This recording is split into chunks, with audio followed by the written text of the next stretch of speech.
할렐루야! 반갑습니다. 여러분들은 빛의 자녀들입니다. 주님께서는 빛의 아들들이다 라고 말씀하셨듯이 여러분 빛의 자녀들이고요. 여러분 빛을 향해 오늘 이 자리에 오셨습니다. 악하고 더럽고 추악한 캄캄한 세상 가운데 그리스도의 교회가 세상 가운데 등대로 세워지게 되었고, 그 그리스도의 말씀을 보고 오늘 이곳에 왔으니 여러분들은 빛의 자녀고 빛의 반사체로서 세상을 향해 나가게 되고 또 세상 가운데 빛의 역할, 등불의 역할을 감당할 것 같습니다. 밤에 활동하는 사람들에게는 해당 사항이 없지만 저녁 잠자리에 든 사람들은 캄캄한 밤을 지나 해가 뜨기를 소망합니다. 밤새 잠이 오지 않아 뒤척이면서도 일어나지 못하는 것은 해가 떠서 낮이 되지 않았기 때문이지요. 물론 인생의 황금기로 환한 대낮 같은 밝음을 누리고 살아가시는 분들도 많이 있습니다. 그러나 머리 쓰는 일이 많은 현대인들은 밤새 머릿속에 어둠의 거미줄을 치고 스트레스로 압박이 몰려오고 마음이 갑갑하여 터질 것 같습니다. 불신의 또 다른 어둠의 터널을 만들면서 살아갑니다. 인생의 행운의 해가 뜨지 않은 새벽을 원망하면서 말이죠. 여러분, 분명한 것은 내일이 해가 뜬다는 믿음이 있는 사람에게는 해가 떠오르지만 내일의 해가 뜬다는 믿음이 없는 분들에게는 그 캄캄한 밤은 지속될 것입니다. 오늘 평강을 쓰기 모든 성도님들의 새벽은 하나님이 빛으로 열어주신 줄 믿습니다. 아멘. 성도들의 헌신으로 만들어진 아름다운 보석의 빛이 가득하여서 밤이 없는 하나님의 나라의 밝음이 여러분 가운데 있습니다. 예수 그리스도가 우리 마음에서 빛으로 의롭게 떠서 우리로 빛의 자녀로 새벽을 열게 합니다. 나는 세상의 빛이니 나를 따르는 자는 어둠에 다니지 아니하고 생명의 빛을 얻으리라. 바로 오늘의 본문 말씀입니다. 평강그리스도의 모든 성도님들은 빛이 있는가요? 여러분 마음속에 빛이 있고 여러분 삶 가운데 빛이 있습니까? 아니 또한 그 빛이 여러분에게 생명입니까? 죽음의 병상에 있는 환자가 불확실한 신약도 실험용 신약이라도 생명을 더 연장할 수 있다면 한 줄기 빛과 같은 소망의 유혹이 다가옵니다. 소망은 더욱 간절하고 절실하죠. 우리가 알든 모르든 우리 영혼은 처럼 절실함이 우리 속에 있습니다. 그러므로 빛 가운데서도 사망으로 인도하는 빛이 아니라 생명으로 인도하는 빛을 분별하여야 하며 또한 그리스도가 바로 세상의 빛이며 생명임을 분명히 알고 고백해야 됩니다. 새벽이 지나 해가 떠도 아침을 못 보고 어둠에 사는 사람들이 있죠. 근데 바로 앞을 보지 못하는 시각장애인들입니다. 그들은 낮과 밤이라는 환경보다는 육신의 아픔으로 보지 못합니다.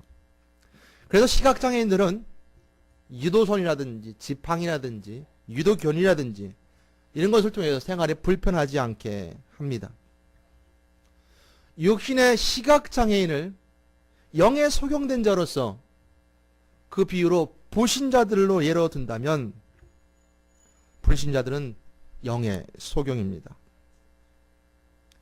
그들이 아무리 지팡이를 두드려 봐도 유도견을 사용해 봐도 또한 그것을 가지고 인생의 목적지를 향해 가지만 그 지팡이는 세상의 윤리와 삶을 살아가는 지침서와 같은 것일 뿐입니다. 그래서 이렇게 살면 부자가 된다, 저렇게 살면 사람답게 된다, 육신의 처세술과 마음을 다스리는 것은 좋을지는 모르지만 영과 육이 함께 가야 할 목적지, 행복의 나라, 하나님 나라에는 인생의 처서술로는 목적지까지 바로 갈 수가 없습니다.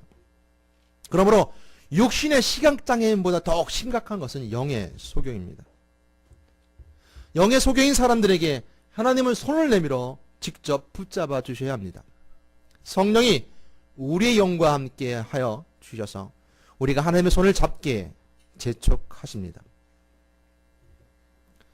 예수님의 제자로서 현재 교회에 먼저 된 자들도 조심해야 될 것이 있습니다. 예수님과 그 영이 끊어져 있으면 예수님이 잡았던 그 손을 놓친 것과 같습니다. 교회에 있으면서 목사요, 직분자로서 하나님의 일을 하는 사람이나 제자들이라 하더라도 기도를 해야 되며 내면 깊숙이 영이 더욱 간절히 하나님께 나아가야 합니다. 예수님 곁에 있던 제자들도 의심이라는 그 의심으로 말미암아 시련이 끊임없이 온다는 것을, 그것이 또 존재한다는 것을 성경 우리가 말씀해 주고 있습니다. 성경에 보면 바다에서 예수님 곁에 제자들이 있었고 예수님의 음성을 들었지만 환경 때문에 바다 물속에 빠졌던 제자가 있습니다. 어둠 속에서 사방이 바다로 빠지면 죽는 곳에 있었습니다. 바람이 불어 어려움이 왔습니다. 그 배는 구원의 배가 아니라 어려움을 당하는 배였습니다. 마태복음 14장 22~23절로 33절 말씀에 보게 되면 우리가 더 깊이 묵상해 보는 말씀이죠. 예수님과 제자들이 함께 있다가 예수님이 기도하러 산에 올라가시고자 제자들과 떨어지셨습니다. 그래서 배가 육지에서 떨어져 술이나 멀어졌다라고 말씀을 기록하고 있고요. 제자들만 탄 배가 바람에 거슬려서 고난당하고 어려움을 당하게 됩니다. 밤 사경에 라고 표현하고 있는 것처럼 밤 사경은 새벽 3시부터 6시 사이입니다. 로마법에 의해서 사경이라는 것은 1경, 2경, 3경, 4경을 나누게 되는데 오후부터 그 다음날 새벽 6시, 그 다음날 아침 6시까지가 이것을 4로 나눠서 사경이라고 합니다. 그래서 마지막 사경은 새벽 3시부터 6시 사이죠. 조금만 더 있으면 해가 뜰 겁니다. 그러나 잘 아시는 것처럼 새벽 3시쯤 되면 아주 캄캄합니다. 아주 깜깜합니다. 어둠이 너무너무 짙습니다. 그 밤 사경의 어둠 속에서 예수님께서 바다 위로 걸어오시게 되죠. 근데 그 걸어온 예수님을 보고 제자들이 말하기를 유령이다. 그래서 그들이 무서워서 두려워 떱니다. 그랬을 때 예수님께서 즉시 말씀하십니다. 안심하다. 안심하라. 나다. 예수님 제자들에게 안심하게 두려워하지 말아라고 말씀해 주셨어요. 그들은 그 두려움의 소리를 듣고 안심하게 됩니다. 베드로가 이렇게 말합니다. 만일 주시거든 나로 하여금 걷게 해달라고. 베드로는 예수님께 간청하게 되죠. 근데 예수님께서는 오라라고 명령하셨어요. 소명 받았어요. 우리가 예수님의 명령에 따라 소명받은 것처럼 소명받았어요. 오라. 베드로가 물로 뛰어들어 걷기 시작합니다. 근데 그가 물에 빠지게 되었죠. 왜죠? 바람을 보고 두려워서 물에 빠지게 됩니다. 그 이유가 왜 그럴까요? 예수님이 그 다음에 답을 통해서 말씀해 주십니다. 빠지자 예수님이 즉시 손을 내밀어 잡으셨어요. 그리고 말씀하시기를 믿음이 적은 자여 왜 의심하였느냐 라는 말씀처럼 주님께서 내 손을 붙잡아 주시는 것이 기독교고 주님께 내 손을 붙잡아 주시는 것이 내가 이 영이 살 수 있는 방법이고 내 영이 살아가는 방법인데 내가 주님의 손을 놓친 것처럼 물속에 빠졌던 건 내 속에 의심이라는 거였습니다. 먼저 된 사람들도 조심해야 될 것은 의심입니다. 믿음이 적은 자여 왜 의심하였느냐. 베드로가 얼마나 믿음이 좋습니까? 저 같은 경우는 무리를 걷지도 못했을 것이에요. 그는 말합니다. 주여 나를 구원하소서 라고 외치게 됩니다. 주여 나를 구원하소서 라고 외쳤을 때 예수님이 손을 내밀어 그를 붙잡으시며 이르시되 믿음이 적은 자여 왜 의심하였느냐 이렇게 말씀하시고 그들과 함께 베드로와 함께 배에 함께 오르시며 바람이 그쳤다라고 성경 우리에게 말씀해 주고 있습니다. 우리가 손을 내밀어 예수님을 붙잡는 것이 아니라 주여 나를 구원하소서라고 고백했을 때 바로 그 간절한 소망 품고 기도했던 그 기도가 예수님 즉시로 우리 손을 내밀어 붙잡아 주시게 된 역사가 그곳에서 있게 됐던 것입니다. 이처럼 내가 예수님의 손을 잡은 것이 아닙니다. 나보다 더 위대한 당신, 나는 부족하고 연약한 존재지만 나를 만드시고 창조하시고 더 위대한 완벽하신 그 당신이 나의 손을 잡고, 이 당신은 말하는 이게 상대를 지칭하는 겁니다. 제가 어떤 비하를 하기 위해서 하는 말씀이 아니라 나 외에 다른 사람을 말하기 위해서, 타자를 말하기 위해서 당신이라고 했던 거예요. 더 위대한 그분이 나의 손을 잡고 인도함 받는 것, 이것이 바로 기독교입니다. 이것이 바로 그리스도인이에요. 내가 캄캄한 것 같은 영적으로 타락하고 어둠 속에 있었던 영혼이 주여 나를 구원하소서라고 외쳤을 때 내 손을 붙잡아 주시는 것, 이것이 우리에게 구원이고 우리가 교회에 오게 되는 분명한 이유입니다. 또 예수님 만나게 되는 분명한 이유죠.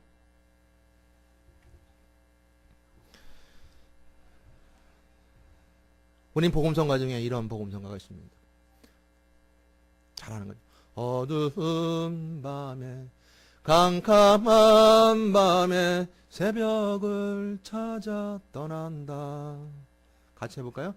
어두운 밤에 캄캄한 밤에 새벽을 찾아 떠난, 종이 울리고 닭이 울어도 종이 울리고 닭이 내 눈에는 오직 밤이었어. 내 눈에는 오직 밤이여. 오주여 당신께 감사리라.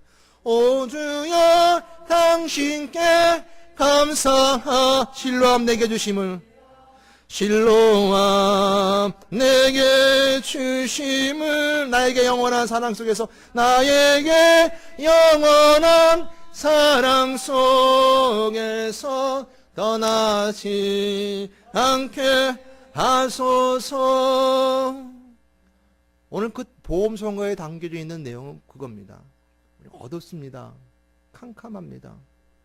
육신의 시각장애인 것처럼 내 영이 소경입니다 라고 고백했고, 그리고 나에게 보게 하신 것처럼 나에게 실로암 주신 것, 눈을 뜨는 그 장소를 주신 것, 또 눈을 뜨게 하는 그 은혜를 주시는 게 감사합니다라는 그 고백이 오늘 베드로의 고백과 같지 않습니까? 하나님은 여러분의 손을 잡아주셨습니다. 여러분이 마음에서 악한 영이 그 손을 뿌리치라고 유혹해도 십자가에 죽으신 예수 그리스도의 희생의 피를 믿는 자들에게는 입으로는 독을 말해도 마음속에서 성령의 간구로 마음은 하나님께 향해 있습니다. 그것이 성령이 우리의 영을 붙잡고 계신 증거입니다. 어느 목사님의 간증문 속에서 제가 이런 글귀를 읽었습니다. 교회 안에서 일하는 모든 사람들은 최선을 다하는 거다. 우리가 보기에는 저 사람은 일을 안 한 것 같고, 저 사람 일을 많이 하는 것 같고, 저 사람 좀 부족한 것 같고, 저 사람 좀 충만한 것 같지만, 그 목사님이 이런 말씀하셨어요. 간증을 하셨습니다. 나름대로는 최선을 다하는 거다. 우리 속에 성령이 붙잡고 있다는 증거는 바로 그 속에 있습니다. 누구든 성령이 붙잡힌 속에서 착든 적든 어려움 속에서도 힘듦 속에서도 최선을 다하고 있다는 거예요. 오늘 여러분들이 평강 그리스도에 와서 예배드리고 있는 이 삶의 자세 자체도 최선의 삶이라는 거예요.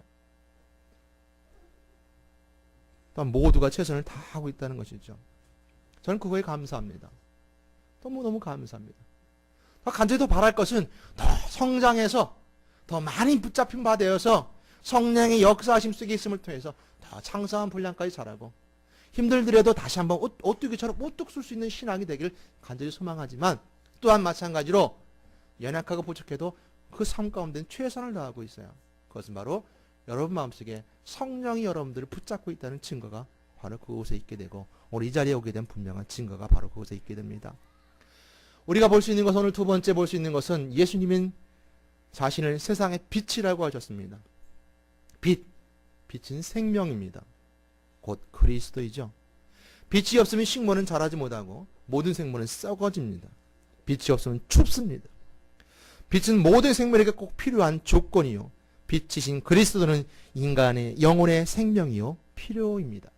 그래서 내가 곧 길이요 진리요 생명이니 나로 말미암지 않고서는 아버지께로 갈 자가 없느니라. 꼭 필요한 것이죠. 태초에 말씀이 있었고요. 말씀은 곧 예수 그리스도이십니다. 동방 박사들이 빛을 찾아 별을 보고 아기 예수 그리스도를 만나게 됩니다. 이것처럼 사람들은 하나님께 향한 간구와 열망의 빛을 찾고자 함에 있습니다. 많은 사람들이 빛을 찾고자 했지만 참된 빛을 찾지 못했지만 오늘 여기 이 자리에 참석한 평강 그리스도의 모든 성도님들은 빛을 찾았고 그 빛은 곧 생명의 빛이요 예수 그리스도이며 또한 그분을 만났다는 사실에 감사하는 여러분 되시길 주님의 이름으로 부탁드립니다. 빛이 생명인 이유는 무엇일까요? 빛이 생명인 이유를 또한 말씀에서 찾아보고자 합니다. 빛이 우리에게 오면 어둠은 드러나게 되어 있습니다. 이것이 바로 빛이 생명의 이유입니다. 어둠 속에서 낮과 밤을 구분하지 못하고 알지 못하던 우리가 어둠과 밝음을 알고 어둠 속에서 공허와 혼돈을 보게 되는 것. 이것이 바로 빛이 생명인 이유죠. 태초에 말씀이 있었고 태초가 모든 만물을 창조하실 때 가장 먼저 빛을 만드셨는데 빛이 있기 전에 성경 우리가 말씀하신 것처럼 혼돈과 공허와 흑암이 있었다라고 성경 우리가 말씀해 주고 계십니다. 빛이 있기 전에 혼돈과 공허와 흑암이 있었다. 그리고 그 위에 수면 위에 영이 운행하시더라 라고 말씀해 주셨고 그리고 빛을 만드셨습니다. 빛을 만드시고 낮과 밤을 나누게 하셨고 밝음을 낮이라 어둠을 밤이라 라고 칭하셨고 그리고 첫째 날이 되었습니다. 그러기에 빛이 사라지게 되고 빛이 우리에게 오게 되고 빛이 밝음 우리 속에 들어오게 되면 우리 속에 있는 그 혼돈의 그 모습 또한 혼돈 속에 있는 그 죄를 발견하게 되는 것입니다. 혼돈은 죄가 아닙니다. 어지러움은 죄가 아닙니다. 하나님이 모든 만물을 창조하시고 보기에 좋아하셨던 것처럼 빛을 만드시기도 만족해 하셨고 모든 걸 만족해 하셨지만 혼돈 속에 악한 영을 통해서 죄가 들어오게 되고 우리가 빛이 우리 속에 들어옴을 통해서 혼돈이 보이게 되면 혼돈 속에 웅크리고 있는 죄를 발견하게 됩니다. 그리고 우리에게 주신 은혜 가운데 첫째 날이라는 은혜 가운데 있었던 것처럼 시간의 혼돈이 아닌 질서를 만드신 것이 바로 빛이었습니다. 그러기에 빛으로 만들어진 모든 세계가 시간의 역사 속에서 인간의 역사가 기록된 것처럼 질서가 있었다면 우리 속에 혼돈이 아닌 바른 질서를 빛을 통해서 발견하게 됩니다. 그러므로 빛이 오면 어둠은 드러나게 되어 있습니다. 우리가 알지 못했던 어둠, 우리 영이 알지 못했던 어둠이 빛이 오면 그리스도가 우리 속에 오게 되면 드러나게 되어 있습니다. 그러므로 예수님은 세상의 빛이요 빛은 생명인 것입니다. 빛이신 예수 그리스도를 만나고 어둠에 있던 자신의 어두운 상태를 밝혀보고 고백한 제자가 있었습니다. 또 한편 베드로입니다. 마태복음 5장 8절 말씀에 베드로는 이렇게 고백합니다. 주여 나를 떠나소서 나는 죄인이로소이다라고 절규하면서 고백합니다. 주여 나는 죄인입니다. 주여 나를 떠나소서라고 했던 그 고백 속에는 우리 이 본문 말씀만 보고 생각해 보게 된다면 하나님이 이 베드로에게 강력한 메시지를 줬든지 아니면 사랑의 매를 대서 자신의 처지와 환경을 돌아보겠다든지라고 우리가 그 배경을 이해할 수 있을 것입니다. 그러나 그렇지 않았다는 것이죠. 누가복음 5장 8절 말씀 속에 있었던 것처럼 누가복음 5장 8절에 예수님이 처음으로 베드로를 만나시는 장면 가운데 베드로는 그렇게 고백했지만 그 배경은 이랬습니다. 누가복음 5장 1절로 11절 말씀 가운데 보게 되면 게네사렛 호숫가에서 많은 사람들이 모여서 예수님 말씀을 들었습니다. 그 배 두 척이 있었는데 한 척이 예수님이 올라오셔서 말씀을 증거했는데 그 한 척이 바로 시몬 베드로의 배였습니다. 그 예수님께서 말씀을 증거하기 위해서 배를 약간 띄기를 원하셨고 육지에서 배가 약간 떨어졌습니다. 말씀을 다 마치신 다음에 예수님께서 베드로에게 묻습니다. 베드로야, 더 깊은 데 가서 그물을 내려라. 베드로가 말합니다. 선생님이여, 우리들이 밤이 새도록 수고했으되 잡은 것이 없지만은 말씀에 의지하여 내가 그물을 내리이다. 근데 그물을 내렸는데 엄청 많은 고기를 거뒀습니다. 그물이 찢어질 정도로 고기를 잡았죠. 그리고 혼자 할 수 없으니까 다른 동료 배들까지 모여서 고기를 걷게 됩니다. 그랬을 때 시몬 베드로가 이 일을 보고 예수의 무릎 아래에 엎드려 이르되 주여 나를 떠나소서 나는 죄인이로소이다 라고 고백하게 됩니다. 이것은 왜 성경 말씀에 기록하기를 모든 사람이 고기 잡힌 것을 보고 말미암았다라고 성경 우리에게 말씀해 주고 있어요. 누가복음 5장의 말씀이 베드로는 빛이신 그리스도를 본 겁니다. 생명이 되신 그리스도를 보았기에 물고기를 넘치도록 잡은 축복을 받았음에도 주여 나는 죄인이다라고 절규하게 됐던 것이죠. 시몬 베드로는 어부였습니다. 어부가 가장 좋고 기쁜 일이 뭡니까? 물고기를 많이 잡는 거죠. 우리 기본적인 생각으로 우리의 신앙의 모습도 그렇지 않나 한번 더 되짚어보게 됩니다. 예수 믿고 부자 되었다. 예수 믿고 평화스럽다. 예수 믿고 병 치유만 받았다. 예수 믿고 이렇게 삶이 풍요로워졌다. 예수 믿고 우리가 자녀들이 잘 됐다. 그러니까 더 하나님께 더 가까이 가야지 라고 생각하는 건 우리 기본적인 생각입니다. 네, 부자 됐고 평안해졌고 더 좋아졌고 병 치유만 받았으니까 더 가까이 가야 되죠. 근데 베드로는 그러지 않았다는 거예요. 어부로서 가장 축복했던 물고기를 많이 잡았음에도 불구하고 주여 나는 죄인입니다. 주여 나를 떠나소서 라고 했던 그 배경에는 빛이 오자 자신 속에 있는 어둠 속에 있었던 혼돈과 그 속에 담겨있는 죄를 발견하게 된 거죠. 이거 큰 축복입니다. 저는 여러분들에게 그런 축복이 있기를, 여러분 영을 바라볼 수 있는 축복이 있기를, 여러분 속 내면 깊숙이 있는 어둠 속에 엉클 있는 죄를 볼 수 있는 여러분 되시기를 주님으로 부탁드립니다. 그래서 빛이 오면 어둠은 드러나게 되어 있습니다. 그러기에 빛은 생명입니다. 우리 영혼의 생명입니다. 그러기에 성경은 말씀하시기를 예수 그리스도가 곧 세상의 빛이요 그 빛은 곧 생명이다라고 우리에게 말씀해 주고 있는 것이 바로 그것입니다. 베드로는 그 속에 있었던 혼돈과 어둠을 보게 되었던 것입니다. 하나님 인간을 만드실 때 만족해 하셨듯이 인간의 육은 하나님의 걸작품입니다. 악한 영으로 말미암아 죄가 우리 속에 들어왔고요. 그러므로 빛으로 비춰보면 죄가 보이게 되는 것입니다. 성령께서 어떤 사람에게 임하시면 그 영화를 좀먹는 것 같이 소멸하게 하신다라는 시편 39편 11절 말씀이 있습니다. 성령이 우리 속에 오면 날 산산조각 나듯이 부서뜨립니다. 그것이 우리 안에 성령이 온 자의 모습입니다. 혼돈의 마음에서 성령께서 운행하셨던 것처럼 우리 속에 혼돈이 오게 되고 그 속에 하나님의 말씀이 운행하시게 되며 그 말씀으로 순종하며 새로운 삶을 형성하게 되는 것이, 이것이 우리가 말씀이 우리 속에 오게 되고 빛 대신 그리스도가 우리가 왔을 때 누려지게 되는 은혜입니다. 여러분 말씀이 우리 속에 왔고 빛이 왔을 때 여러분이 성령의 역사심을 통해서 여러분이 산산조각 나는 은혜가 있어야 된다는 거예요. 내가 깨어지는 은혜가 있어야 된다는 거. 그리고 말씀을 붙잡고 빛 대신 그리스도와 함께 빛을 보며 살아가는 은혜가 우리에게 있어야 된다는 겁니다. 그러게 베드로는 주여 나는 죄인입니다라고 고백했던 거예요. 평강 그리스도교 교회 성도님들은 생명 되신 그리스도를 보셨습니까?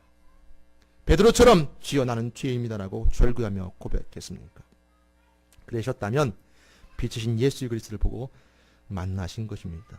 그러므로 예수 그리스도는 세상의 빛이요 빛은 생명인 것입니다. 예수 그리스도를 영접하고 하나님의 양자로서 사는 우리들은 생명의 빛을 품은 거룩한 성도입니다. 빛을 품은 것은 하나님의 마음을 품게 되는 것입니다. 저는 평강 그리스도의 모든 성도님들이 빛을 품은 거룩한 성도님이심을 저는 믿습니다. 하나님의 마음이 실제가 되는 것은 우리의 삶을 통해서 되어집니다. 이때 생명의 빛은 이 땅에서 생명의 실체가 되는 것입니다. 그러기에 빛은 생명이요, 빛은 곧 세상의 빛이 됩니다. 오스왈드 챔버스라는 목사님, 1950년도에 순교하셨던 목사님이 글 중에 이런 글이 있습니다. 말씀을 붙드는 것은 우리의 믿음이 아니다. 오히려 말씀 안에 있는 생명이 우리를 붙든다. 정확하게 표현한다면 씨앗은 그 안에 장성한 식물을 포함할 수 없다. 그러나 그 씨앗 안에 내재되어 있는 생명이 밖으로 표출되면서 그 씨앗의 실체를 드러낸다. 여러분이 빛을 품었다면 그 빛이 생명이 되어서 그 빛이 표출되어지게 되고 우리의 삶 밖으로 나오게 되어 있습니다. 빛은 우리가 과학적으로 여러 가지 말하지만 적외선, 자외선, X선, 감마선 이런 것 다 포함해서 빛이라 그럽니다. 빛을 직접 볼 수는 없겠죠. 선글라스나 아니면 다른 도구를 통해서 태양과 형광등을 바라볼 수 있을 겁니다. 형광을 우리 바라볼 수 있지만요. 근데 우리가 빛을 눈에 인식하게 되는 것은 빛의 반사체, 해가 비춰진 그 빛을 반사받아서 그 물체를 확인하게 되는 것이 바로 빛의 반사체입니다. 우리는 성도로서 또 거룩한 빛을 품은 자들로서 세상 가운데 빛이 실체, 진짜가 될 수 있는 것은 내가 빛의 반사체로서 빛을 반사하게 되고 빛을 보게 되고 빛 가운데 은혜를 나누게 될 때 바로 빛은 우리 가운데서 씨앗이 실체가 되어 세상 가운데 생명을 드러내는 것처럼 우리를 통해서 그 생명은 드러나게 된다는 사실입니다. 그러므로 평강 그리스도에게는 빛이요 성도는 반사체요 여러분의 인생은 빛을 나누는 작은 등불이 됩니다. 동방박사가 예수 그리스도가 오실 때 하늘의 별을 보고 따라서 예수 그리스도를 배웠듯이 사람의 마음에는 빛을 따라가고자 하는 그 간절한 소망이 있습니다. 이거 영혼의 소망이죠. 박사라는 표현 속에 담겨져 있는 의미는 그 시대에 담겨져 있는 의미처럼 지금도 마찬가지로 박사는 모든 것을 아는 사람입니다. 모든 것을 아는 오만 가지 아는 박사죠. 그들이 알았었던 많은 것들 중에 하나가 바로 그런 거지 않았을까. 시대의 아픔과 고통, 슬픔과 어두움, 또 어지럼 속에 보는 그 빛의 필요성. 이것처럼 우리 마음속에서 빛을 향한 갈급함과 갈망함이 있어야 됩니다. 우리 시대 속에서, 삶 속에서, 직장에서, 가정에서 내가 빛을 보고자 하는, 내가 빛 가운데 거하고자 하는 그 간절함이 소망 가운데 품어져 있어야 되는 것. 그러기에 빛을 봐야 됩니다. 빛을 보아야 됩니다. 죽음 앞에 있는 자에게 빛을 보는 눈이 있어야 합니다. 절망으로 어둠 속에 있는 자들이 빛을 보아야 합니다. 죽음이 눈앞에 다가왔을 때 어둠을 따라가지 마시고 빛을 따라가야 합니다. 그러므로 생명의 빛을 보아야 합니다. 그리고 품어야 합니다. 그리고 나누어야 합니다. 또한 참빛을 보아야 하며 광명한 천사가 거짓빛이 되어서 참빛을 흐리고 혼란스럽게 만듭니다. 오늘 본문 말씀 다시 한번 8장 12절 말씀을 보게 되면 13절 말씀에 바리새인들이 질문을 합니다. 너가 너를 위하여서 증언하니 내 증언은 참되지 아니하도다 라고 바리새인들이 말합니다. 이렇게 묻는 이유는 예수 그리스도 자체가 내가 바로 생명의 빛이다. 내가 빛이고 내가 세상의 빛이고 내가 생명이다 라고 본인 자신에게 말했기 때문입니다. 그러므로 예수 그리스도가 본인을 생명의 빛이라 스스로 증언하는 것은 바른 증언이 될 수 없다라고 그 바리새인들은 해석합니다. 빛이 왔을 때 빛을 알지 못했고 또한 어둠이 있음을 통해서 그들이 행위가 드러날까봐 빛을 따르지 않았다는 것입니다. 예수님이 대답하시기를 나를 보내시는 아버지도 나를 증언하시느니라. 나를 증언하는 것은 아버지라는 겁니다. 태초에 모든 만물을 창조하신 아버지, 그 생명이 나를 증거할 것이다. 예수 그리스도가 이 땅에서 빛 되심을 증거하는 것은 여러분 속에서 씨앗이 됐던 생명이 세상 가운데 그 생명의 씨앗이 터지게 되고 그곳에서 창성한 분량처럼 자라나게 될 때 예수 그리스도의 빛된 소명은 우리를 통해서 증거하게 된다는 것이죠. 그러나 세상은 알지 못합니다. 우리 마지막 말씀 한 걸 찾아보려고 함께 나누도록 하겠습니다. 요한복음 3장 19절 21절 말씀 찾아보도록 하겠습니다. 요한복음 3장 19절 21절 말씀입니다.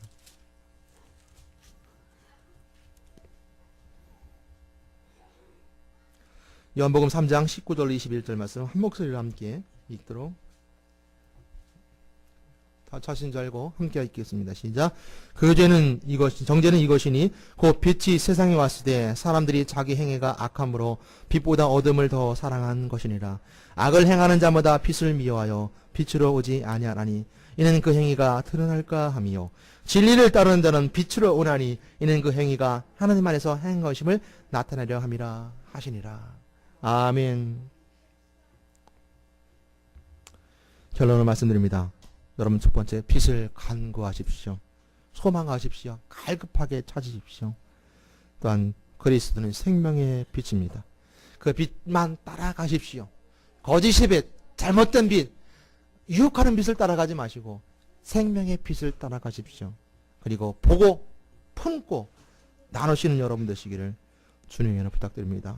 평강 그리스도인 성도님의 빛을 품는 진리의 행함으로 예수 그리스도의 빛을 증언하시는 여러분이 되시기를 예수 그리스도 이름으로 소망하며 간절히 권면합니다.